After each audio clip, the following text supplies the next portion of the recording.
Les nanomatériaux, cela vous parle? Peut-être pas, mais vous en utilisez tous les jours. Ils sont présents dans les crèmes solaires, les objets ménagers ou encore le dentifrice. Ce sont de minuscules particules qui peuvent avoir des propriétés bien surprenantes. Pour comprendre comment cela fonctionne, autant demander à un spécialiste. Olivier Félix et son équipe du CNRS sont les créateurs de ce revêtement hydrophobe. Rien de compliqué, c'est aussi simple qu'une recette de cuisine. On fait des lasagnes, mais à l'échelle moléculaire. En fait, on va déposer des couches, et ces couches-là, on va les empiler les unes sur les autres. Donc on va vraiment créer des lasagnes. Face à lui, 4 jeunes venus au vaisseau pour Ose la recherche. Objectif de cet événement, faire se rencontrer ados et scientifiques. On va utiliser une approche de vulgarisation en rentrant par exemple les lasagnes.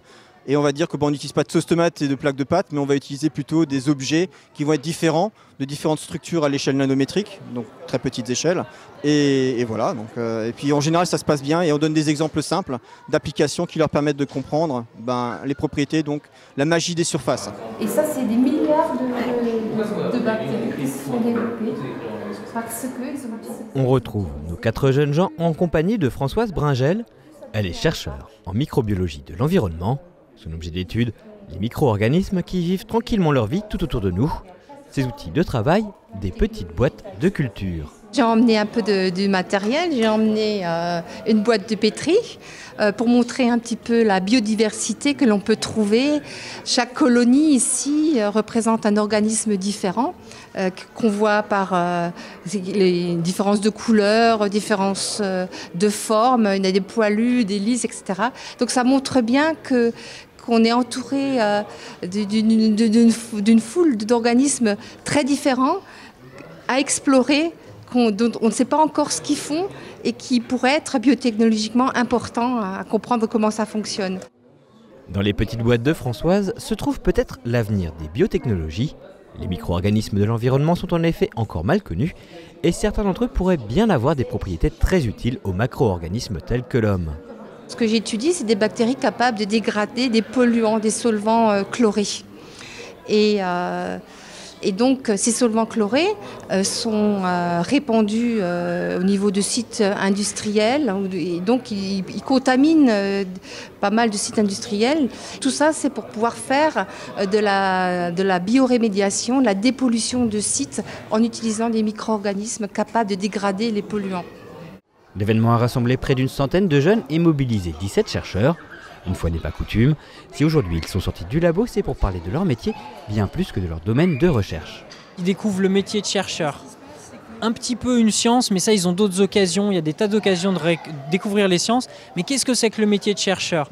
C'est pour ça que j'ai aimé leur montrer ça, parce qu'ils ont du mal à imaginer qu'est-ce qu'on fait au quotidien. Ils imaginent peut-être qu'on passe notre temps sur un ordinateur à programmer, et en fait c'est qu'une petite partie finalement de notre temps. Je leur raconte aussi comment on part en congrès, etc. Et ça ils le savent souvent pas. Issu d'un partenariat entre le vaisseau et le Centre national de la recherche scientifique, Ose la recherche en est à sa 12e édition. La recette fonctionne bien, chaque année ils sont de plus en plus nombreux à s'inscrire. Cet après-midi, chaque participant a pu échanger avec 4 scientifiques pendant plus d'une vingtaine de minutes. On essaie de privilégier une rencontre. On accompagne des scientifiques pour les aider à présenter simplement et à vulgariser et à parler de leur quotidien de manière accessible. Effectivement, c'est cette rencontre qu'on privilégie. Après, on a quand même une sélection intéressante dans le sens où on tient une mixité entre les scientifiques hommes et femmes et les différents domaines de recherche sont représentés. C'est un événement qui fonctionne bien, c'est pour ça qu'on le reproduit d'année en année en essayant de modifier systématiquement le scénario, d'apporter, d'ajuster des nouveautés. Effectivement, les retours sont bons puisque ça permet vraiment aux jeunes d'être projetés dans du concret. Et ça fait du bien, effectivement. Et souvent, il y a une différence entre ce qu'ils projetaient d'un métier et ce avec quoi ils repartent à la fin de l'échange. Et c'est ça qui est très intéressant pour nous. Au travers de ces rencontres, le vaisseau souhaite créer des vocations, susciter l'intérêt des jeunes pour les métiers de la recherche, peut-être même qu'un futur prix Nobel alsacien se trouvait là aujourd'hui. C'est très important parce que ça permet de présenter les métiers de la recherche. Il n'y a pas qu'un métier en recherche. Il y a des ingénieurs, des techniciens, des chercheurs. Et ça permet aussi aux scientifiques d'expliquer leur travail, de présenter leur travail à des jeunes et pourquoi pas de les motiver à venir travailler en recherche. À savoir qu'en parallèle aussi, on propose un atelier pour les parents. Donc c'est le même principe, ils rencontrent des scientifiques et là ils sont accompagnés par une conseillère d'orientation et ils peuvent du coup explorer plutôt des questions d'orientation, de filière scolaire.